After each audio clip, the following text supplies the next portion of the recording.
This is Joshua Hart here for Seconds Out. Delighted today to be joined by top trainer Dave Coldwell. Dave, first of all, thank you very much for your time this evening and how are we doing?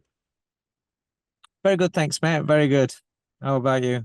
Doing very, very well. It's not been too long since we last caught up, just over a week ago now at Taylor Catterall ringside, but I didn't get to ask you fully That about was it. good, wasn't it? Very good fight, wasn't it? It was a very, very good fight. Yeah. But obviously we were pushed for time there. It was a very, very busy arena, so I didn't get to fully talk to you about everything that I've wanted to ask you about. Plus we've just come off the back of a massive fight week in Saudi. But before we get on to that, we'll talk about yourself. Obviously you got a stable of young up and coming prospects. Just talk to you about the stable and how everyone's getting on. We know fight dates are now being locked in, and three of the fighters. We know there's fight dates coming up.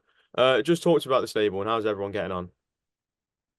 Really well, really well. It's all about development. We're getting some really good rounds of sparring. I've been traveling around for the past couple of months. Ellis Price, for instance, not had a pro fight yet. Settling into the pro game style wise and everything really, really well. Been getting loads of rounds with Cordina. Lots of good sparring with people up at Crawley's gym as well, like Levi Kinciona. Well, it's just numerous experienced pros. Obviously he's got in-house sparring with Stephen Cairns as well, but with those two, we've been getting around good rounds everywhere, part of the development. Stephen, he had some rounds with Catterall a while back, getting plenty of rounds with Cameron Vaughan. It's just good work, really, really good work. And Dan Howard, he's fighting on the 14th along with Ellis. Um, he's he's been getting loads of work. He's such a talented fighter. Really excited about him. I'm really excited about the whole stable, really. And it's good to have Opie Price back punching just lightly. We're back punching on the pads now with his left hand. But it's all part of the progress. He's kept his weight really well throughout, a really difficult, frustrating time for him. But yeah, he's enjoying his work back now. Now he's using two hands, and the next stage we'll start with him is just, starting to hit that a little bit harder and then seeing how it goes in, some light sparring and take it step by step with him. Obviously, you mentioned the hand injury. We know that he's been out for a while. I know you're not going to want to rush him to get back in the ring. You want to make sure the injury's fully recovered beforehand. But if you were to not actually set a target, but in an ideal world, when would you like to see Hope getting back in the ring? Because he is potentially just one fight away or mandatory for the British title, isn't he? Yeah, yeah. We're hoping for September. That's what we're hoping for. I don't want to tempt fate. I don't want to, don't want to rush it quicker than it has to. That has to be. But Mike Hayton, who's been looking after him, who did the surgery and everything, he said it's healing fantastically well. He's done everything right, his nutrition and everything in terms of trying to put the right things in his body so everything heals better, quicker, faster. He's done everything right. So, it's just a case of time now and just allowing it to take its course, really. That's good to hear. Obviously, like I said, we're coming off the back of a big Saudi fight week, so I'd love to get your thoughts on that. Before I delve into the two big heavyweight fights where we probably saw most of the talking points come from, I've got to get your thoughts on the whole undercard as a whole and the concept of the 5v5. It was something where if we looked, as early as 2 years ago, and we said we'll see Frank and Eddie come together and put on a card like that, we all would have laughed. We would have said not a chance, but it's mad how the world works, and we got that on Saturday night. Just give me your thoughts on the 5v5 as a whole. As a whole, the whole build up and everything, I've loved it. I've really, really enjoyed it. And it's been so surreal, to watch these two enemies and enemy camps work together, sit side by side, have banter together, and it's still be competitive. They will always be competitive because that's the kind of people that they are.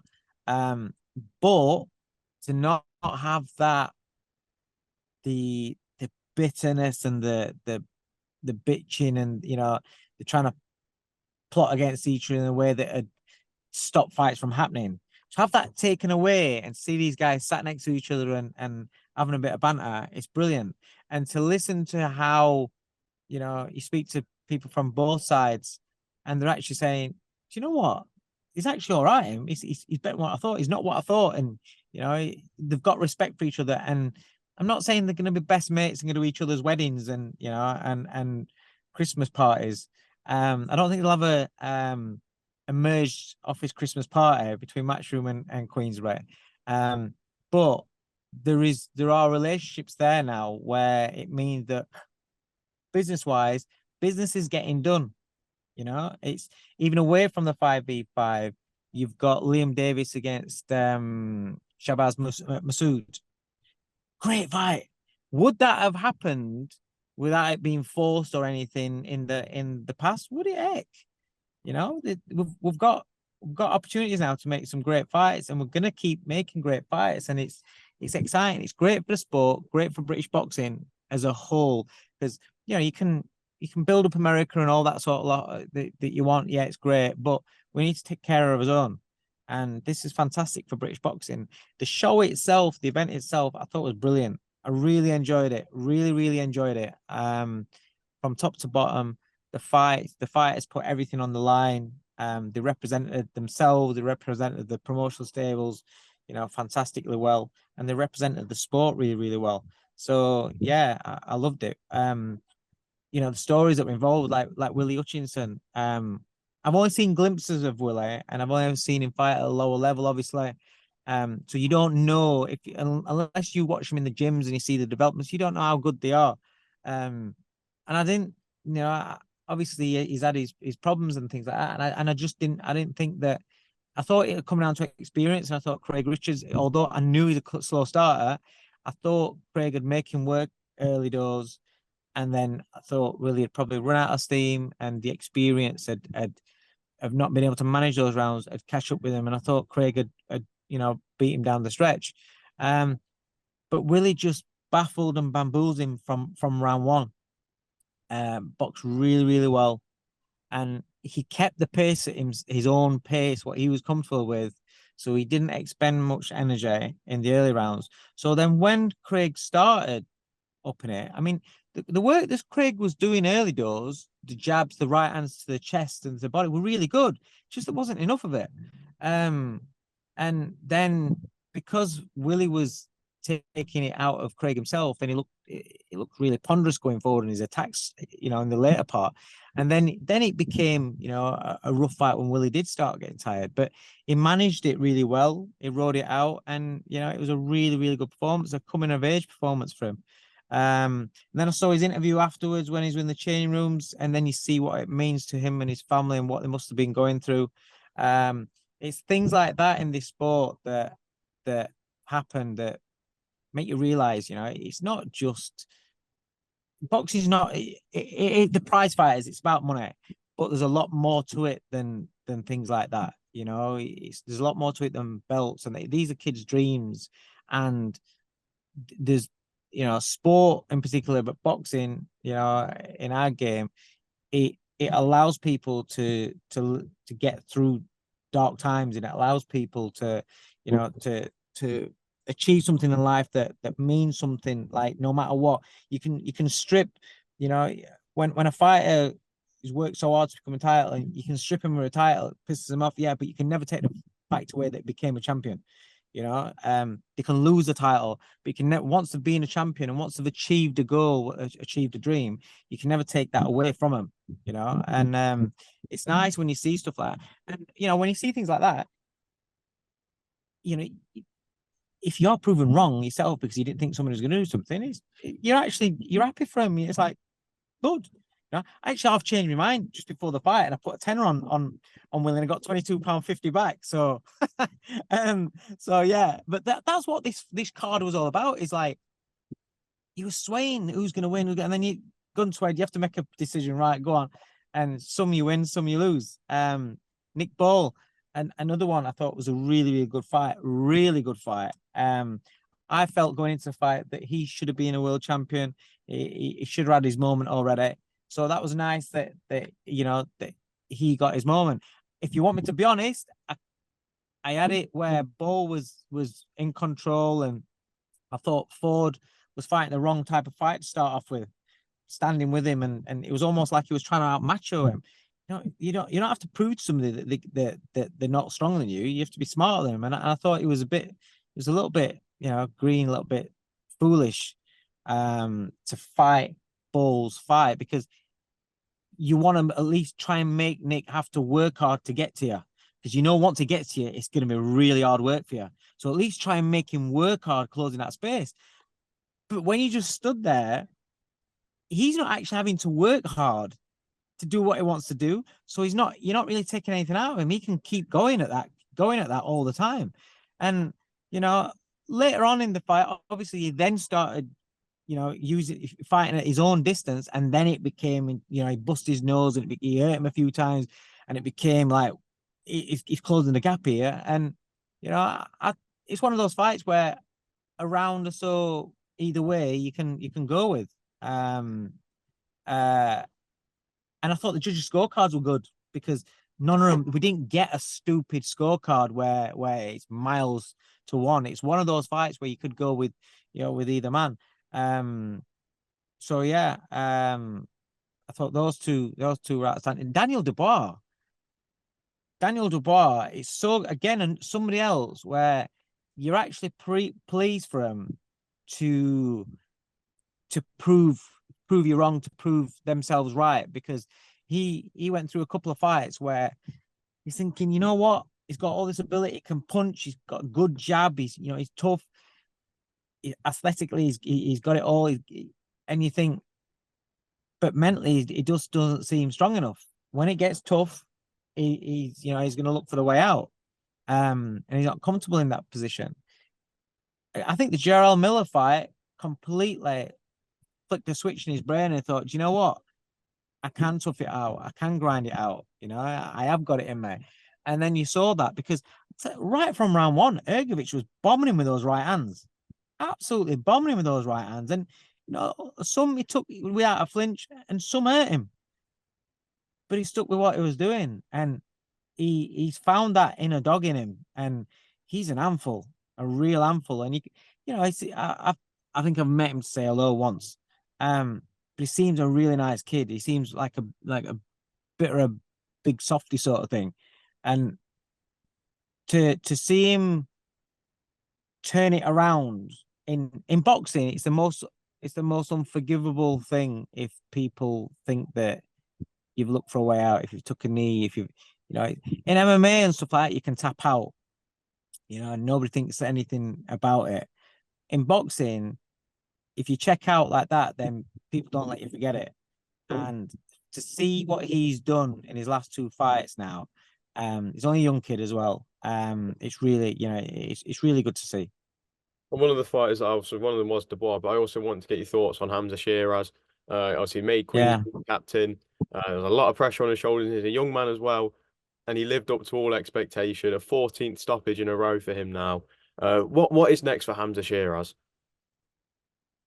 I'm a big fan of Hamza Shiraz. I think he's a very, very good fighter. I like how he carries himself. I thought how he carried himself all week was really good, because Ammo Williams was giving it and trying to be, I don't know if he was taking tips off Ryan Garcia and trying to be crazy or whatever, but he could have let him get under his skin. But I thought Hamza's responses and everything were really, he seems a cool kid. And I thought he handled it really, really well. And then the fight as well, because Ammo had his successes. He rocked Shiraz a couple of times, but he just stayed composed. He stays composed. He rides it out. Then he goes back to work. And Ammo gave it everything. Do you know what I liked about him as well? He always talked beforehand and everything. But when he came back to his corner, and I think he asked his coach, "Am I winning? Am I losing?" or something, and his coach said, "You need to knock him out." And he went out there and thought, okay, fuck it. I'm gonna give it everything I've got. And it didn't work out for him, but he gave it everything he got. He wasn't one of these that shouts his mouth off, and then when it gets tough, starts thinking, "Oh, I'm just gonna settle to lose on points or whatever." He gave everything he got. So his stock's gone up as well for me. But Hamza Shiraz, what comes next? I saw something today where he's called out Eubank. I'd like to see that fight. I think that's a good fight. I think it's a fight that people would want to see, fans would want to see. I don't see Eubank getting anything major, really. I don't know what they've got You know, he seems to have gone quiet. I don't know what they've been talking about, what his management is talking about with the discussions with. But that's a fight. I think profile wise, I think the money would be there. I think it's a it's a good fight. We had Deontay Wilder, Zhieli Zhang top the bill. It was a fight week where we Yeah. thought Wilder was going to come back, but it wasn't to be on the night. When you sat there and sat down, you're watching it. What was going through your head as the fight was going on? Well, that's one of the few that got right. I mean, I literally I think I got what did I say? I said Zhang would win, and I thought Hrgovic might win as well. I think those were the two. No, I did no because I got two right, 2 out of 5 anyway. I can't remember who was the other one. Oh, Hamza Shiraz, sorry. Um, yeah, those are the two that got right. Got every other one wrong, although I did think that was wrong in the ball one. Um, I watched Wilder in his last fight, and I thought his legs have gone. He's got no legs. We've always known that Deontay Wilder's not the technically most gifted, but he's got an unbelievable right hand. But when a fighter's not got the legs, he can't get that weight onto that right hand. He can't fire that right hand. And I watched him against Parker. He had no legs, and so that's why I expected Zhieli Zhang to beat him and to stop him, and to see Wilder from what he was to what he is now. It's sad. Unfortunately, we see that a lot in boxing, where we see a fighter, completely, their assets diminished completely, and they're left as a shell. And I know he's speaking about retirement beforehand, and I hope he does. People got to remember, Wilder, he got into boxing for his daughter, and what he's created for not only her, but for the rest of his kids. He's got a few kids. What he's created for them, and the buzz that he brought to the heavyweight division for how many years has it been? For a decade or so. He's been one of the most exciting fighters, most exciting heavyweights, if not the, over the last 10 years. Because you're always looking at him thinking he ain't that good, but then when he lands, he sparks him.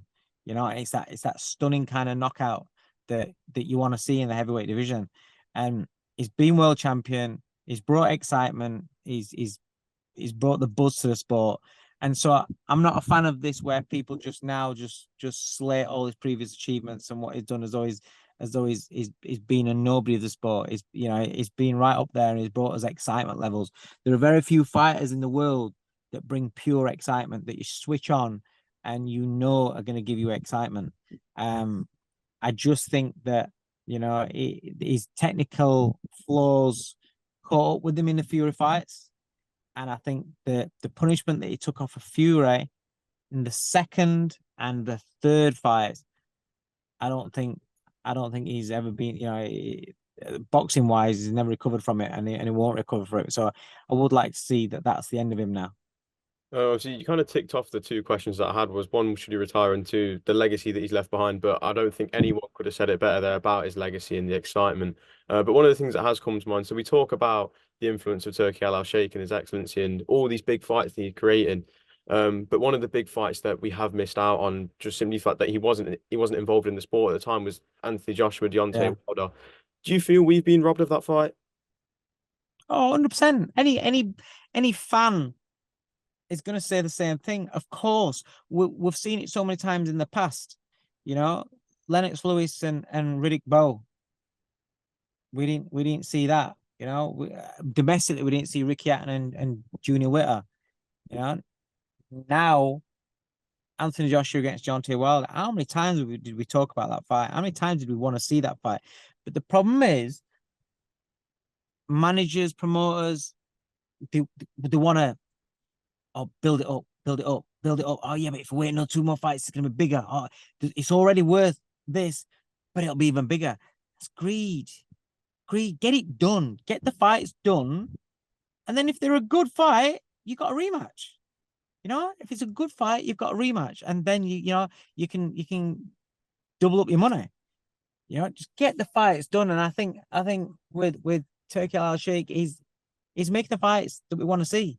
If he'd have been around, the fight had happened. But unfortunately, it wasn't. But fortunately, he is now, and which is why we're getting these fights on. It's like, look at Bivol BF. That got postponed through injury. He's got a date like that. There you go. You know, he's because he's got the money behind him, and he's a huge fan. He's the fan that we are that are saying, "Oh, I'd like to make it. Oh, I'd love to see that."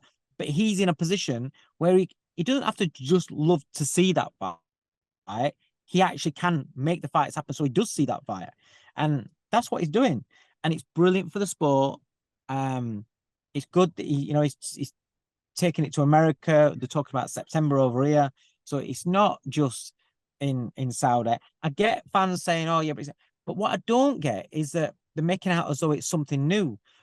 We always used to have to go to America for the big fights because the site fees were paid by the big casinos out there. So whether it's Vegas, whether it's New York, you'd have to go to America anyway. So what's the difference? You're having to go to Saudi. You know, the only thing that I would say, and I would beg, is that on the Saudi shows,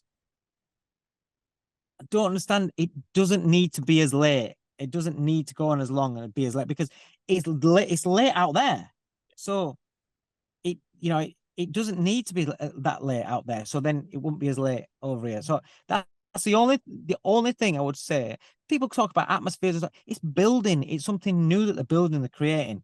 So it's going to take time. You know, that is going to take time. You look at the Fury Usyk fight. There's a great atmosphere at that.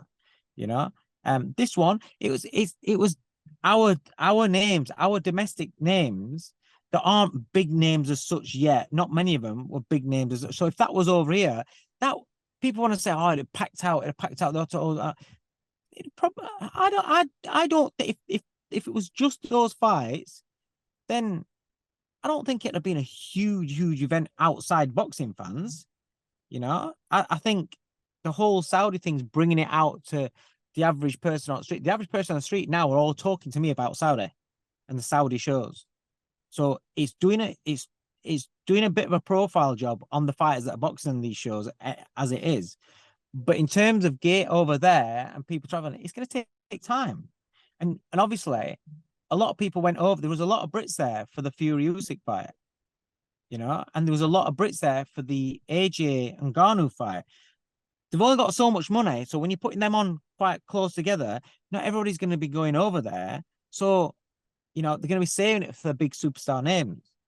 So this crowd bit will build over in Saudi over time, but everything else it's a positive. Everything else is, you know, we should be embracing it and saying, okay, now it's not America, it's not Vegas, it's not New York. Now it's Saudi, but the fights are happening. I would much rather the fights happen and either make a choice of saying, okay, yes, I can afford to go over, or no, I can't afford to go over, but have that choice of I'll either watch it live or I'm going to watch it on TV. I'd much rather have the choice of watching it on TV than not having no choice because it's not happening. Do you know what I mean? Yeah. You did mention. So I think it's a great thing. You did mention the September date for Turki Al-Sheikh. Obviously, like we said, that he's starting to move into different regions of the world. Us as fans, we understand that it's going to be Anthony Joshua topping the bill, and it was going to be against the winner of Dubois Hrgovic. Frank Warren and Queensbury have confirmed today that talks have started for Joshua versus Dubois. How do you see that fight playing out? It's a good fight. It's a really good fight. It's an exciting fight, and it's a fight that I'd look forward to see. But what I will say is that Daniel Dubois gets hit clean with right hands. Anthony Joshua, it's not just about his right hand. He's not just going to throw one right hand and then not throw again for a while. Throw another right hand and not throw. He'll throw the right hand and he'll come back with a left hook and he'll probably finish off with the right uppercut. He'll throw combinations. Once he starts finding the range and the timing on it, then it's not just going to be, you know, just Hrgovic was very, very predictable in what he was doing. Very, very predictable. And he was still nailing him. So what I would say is it's a big change up and it's a big jump up in levels of what's coming at you from what Hrgovic was doing the other night to what Anthony Joshua was going to do, it's still a really good fight. And it's still a fight that if Dubois lands on AJ, AJ is going to know about it as well because Dubois can punch. You know, it's a good fight. All I'm saying is defensively, Dubois needs to be a lot better. He can't just count on being able to take those shots because he was taking single shots. Can you take combinations of that sort of power? Do you know what I mean? So it's a big ask, but it's a great fight. And we've seen with Daniel, he's willing to go in against the best out there. Do you know what I mean? And the dangerous fights and roll it and go for it. So it's good. Dave, I think that's a good. And he's earned the right. He has earned the right as well. Dave, I think that is a very good place to leave it. Thank you very much for your time this evening, and go and enjoy the rest of the evening now. Thank you very much. Cheers, mate. Nice one.